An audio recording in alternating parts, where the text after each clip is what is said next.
how the flow of information works. Okay, so we began with formal and informal. We said vertical incorporates both. What? Upward and upward and downward. Perfect. Then you have horizontal and diagonal, and the last one, informal, is grapevine. Okay, any communication that happens within the organization, okay, with your stakeholders, shareholders, investors, employees, CEOs, everyone who's part and parcel of the organization, they fall into something called internal communication. Okay, they make in your internal communication. However, let's say you've got your customers, your distributors, your vendors, they come as part of external communication. Okay, those that are within the organization, internal communication, outside of the organization, external communication. These we have discussed, so I'm not going through them again. Obviously, now with the age of WhatsApp, okay, in communications in organizations, we use generally informal communication, right? Yes, no? No, yes, we don't use, we still stick to formal communication. Why? Because obviously you're in a workspace scenario. You're dealing with things on a very professional level. Okay. Have you all heard the terms of professionalism, etiquette? Okay. So yes, we still deal with formal based communication. Okay. In terms of media, now when we are talking about media, we mean what methods you're using. Okay, a question that has come thrice in your papers is what is the differentiation between written and oral communication? Can you answer that for me?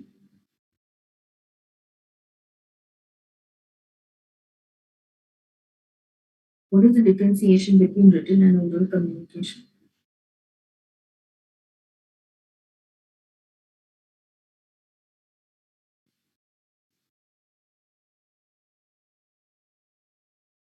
In written communication, uh, uh, there's a written source which is provided, and in oral there is no written source that is provided.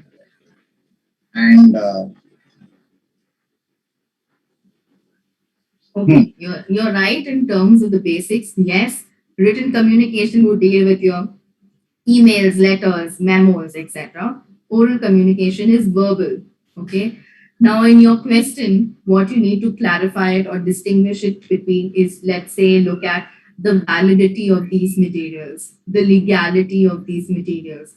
So, let's say, for example, if I'm making a document or a contract, it can't be oral, it can't be verbal. You need signatures. Okay. So, in those terms, distinguish between I will do this with you, it takes time. Okay, so that is for a little later on. But in terms of just remember these terms, okay, written and oral, non-verbal, obviously expressions, gestures, body language. We did all that yesterday. I'm not going into it. Mass communication talks about dissemination of information. Okay, dissemination, spreading out.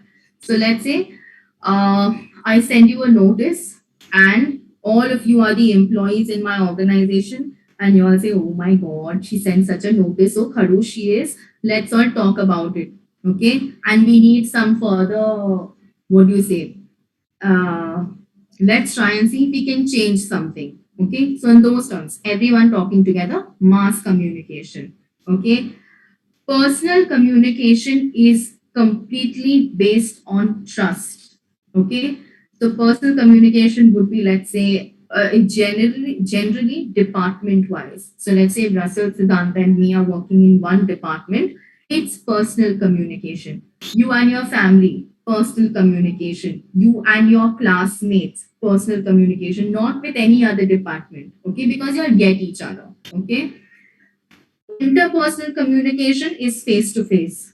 Now, if interpersonal communication is face to face, what is intrapersonal communication? Intra means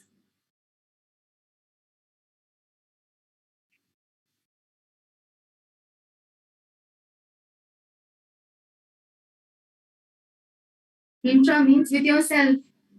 So your goals, objectives, what you plan.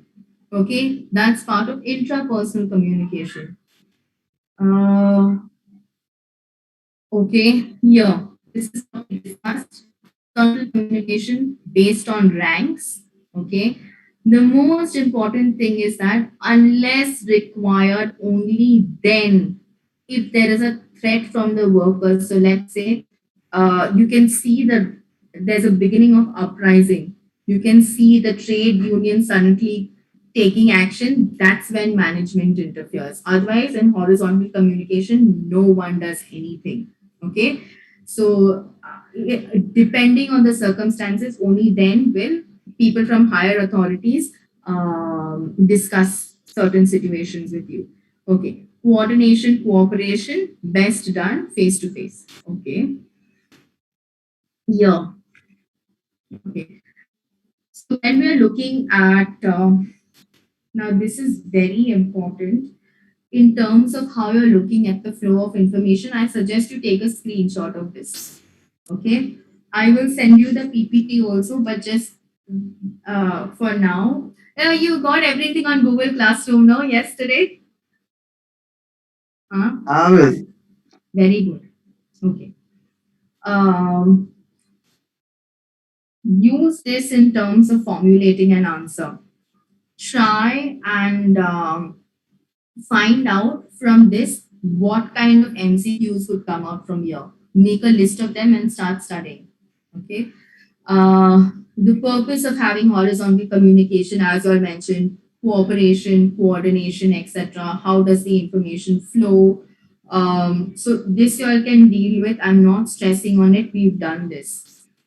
Just remember this in terms of the method, oral and written, okay, and the possibility of distortion. Those are your two important points. Okay. Flow of communication, upward and downward. Okay. Yeah. Upward communication talks about problems, exceptions, spaces for improvement, if there's a performance report, grievances, solving disputes, financial and accounting information, salaries, that's your financial and accounting situation information. Upward communication is based on interpretation. Okay. So, for example, like I said, scoring brownie points. Okay. It's based on interpretation. Downward communication would be strategies, goals, looking at instructions, setting your vision, mission, etc. Okay, looking at the procedures and practices that need to be followed. Switching from, let's say, your VAT, sales tax, GST, changing your practices. Performance feedback, your promotion is based on what I say. Okay, promotion feedback. Indoctrination into the culture of the workspace. Downward communication is based on influence. Okay, I'm going to stop here because